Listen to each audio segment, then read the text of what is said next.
Good afternoon, volunteers. I thought I'd just show you my setup that I have here at home for sorting the lids by eligibility. We get a lot of questions from our volunteers about which lids are eligible and which ones that we can and can't use. So I'm just going to give you a quick run through of the ones that we can and can't use, so that if you're collecting at home or with your friends and family, or from your workplace or for your school, and you get a bag of lids and you're going through which ones to drop off for us or not, I'll show you which ones we can take.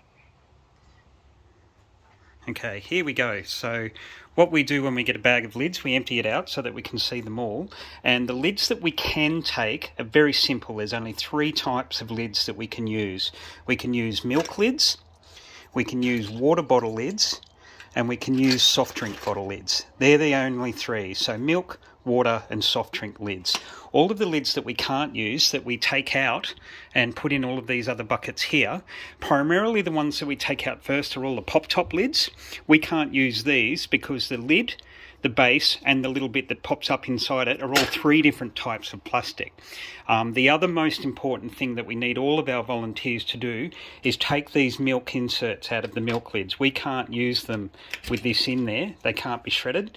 So I'd suggest taking it out before they're washed. So if you can see there, they've just got milk residue that gets trapped in behind it. So the most important thing is to take those out. The next batch of lids that we can't accept, we call them school lids, because they're all the ones that we give to all the kindies, preschools, daycare centres for art and craft and murals. So it's any lid off a fruit juice, cordial, vitamins or medicine. The two ways to tell is they'll have a non-removable rubber insert inside, like this one. Another type is these smaller ones here. They have a non-removable rubber insert in them as well. And the other way to tell is that they're bigger. They're just taller than a normal lid. So if I get a milk lid here, and these other type, you can see they actually stand quite a bit taller. So, and they're very, very rigid. So those ones we take out as well. Now, any other type of lid that's not a milk, water bottle or soft drink bottle lid, we can't use those either. So please take all of those out. And if they are bigger than a milk lid, like this, all of these can still go into your recycling bin, so that's fine.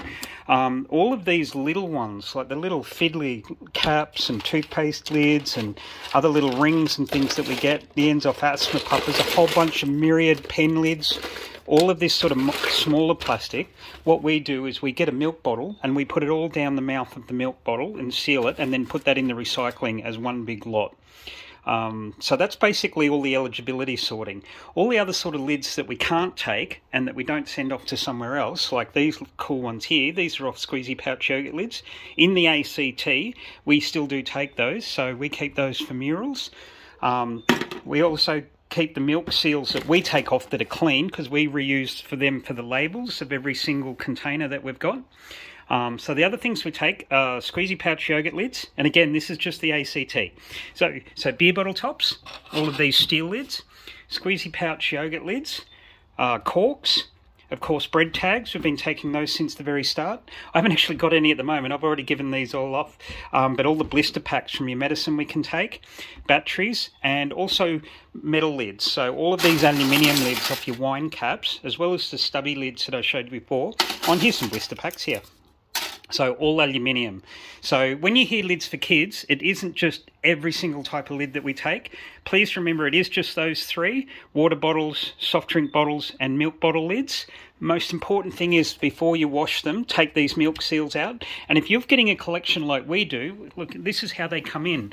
They're all jumbled in together, they're dirty, they've got those seals in them as I showed you before.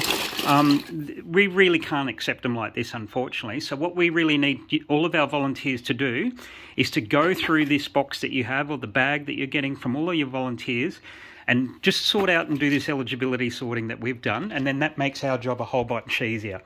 So again, probably the most important thing is coming in is making sure they're eligible, but also clean.